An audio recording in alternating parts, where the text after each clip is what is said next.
মুক্তির মন্দির সোপানো তলে এই আগুন ঝরা গানের লেখককে কজন মনে রেখেছি? এই গান শুধু গানের বইতেই নয়, স্বাধীনতা দিবস, প্রজাতন্ত্র দিবস, নেতাজি জয়ন্তীর আবশ্যিক অঙ্গ হয়ে ওঠে। প্রতিবারের মতন সকাল থেকে পাড়ায় পাড়ায় বেজে ওঠে স্বাধীনতা সংগ্রামীর এই আগুন ঝরা গান। মুক্তির মন্দির সোপানো তলে কত প্রাণ হলো বলিদান, অথচ এই গানটির স্রষ্টার নাম কজনই বা মনে রেখেছেন?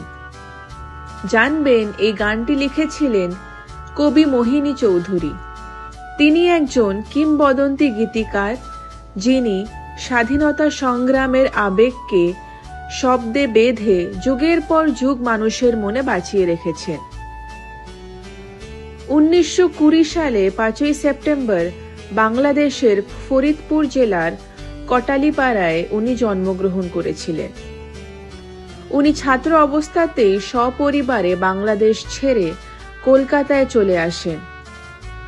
ছোটবেলার থেকেই তার লেখালেখির ঝোঁক, বিশেষত গান। তার লেখনী গানে গ্রাম বাংলার জীবন, বাঙালির আশা আকাঙ্ক্ষা, দেশপ্রেম মিলে মিশে থাকত। 4 দশকের গোড়ায় 1943 সালে প্রথম রেকর্ড হয় তার লেখা গান।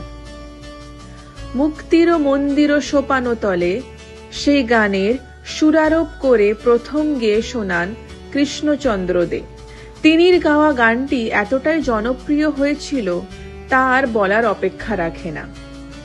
এই গানটি গাওয়ার কিছুদিনের মধ্যেই গানটি সকলের মুখে মুখে ছড়িয়ে পড়ে। তা সত্ত্বেও এত সুন্দর তার গানটির সুরারোপের জন্য তাকে কপিরাইট বা রয়্যালটি কিছুই দেওয়া হয়নি। এমনকি গানটির লেখকের নামও সেইভাবে প্রচারিত হয়নি। মোহিনী চৌধুরী ছিলেন সহজ সরল মানুষ। তিনি অত্যন্ত আর্থিক টানাপোড়েনের মধ্যে দিয়েই দিন কাটাতেন। দারিদ্রতা তার জীবনে কখনোই পিছু ছাড়েনি। তবুও বাংলা গানের ইতিহাসে তিনি থেকে গেছেন এক মহিরুহের মতন। আজও তার গান বাজে, মানুষ গায়, কিন্তু গীতিকারের নাম অজানা থেকে যায়। তাই শতবর্ষের প্রশ্নটা রয়ে যায়, আমরা কি তার কৃতজ্ঞতার ঋণ শোধ করতে পারলাম?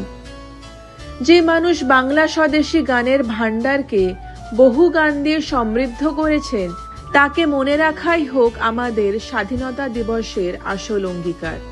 1987 সালে 21শে মে তিনি বাড়িতেই রাতে হৃদরোগে প্রয়াত হন।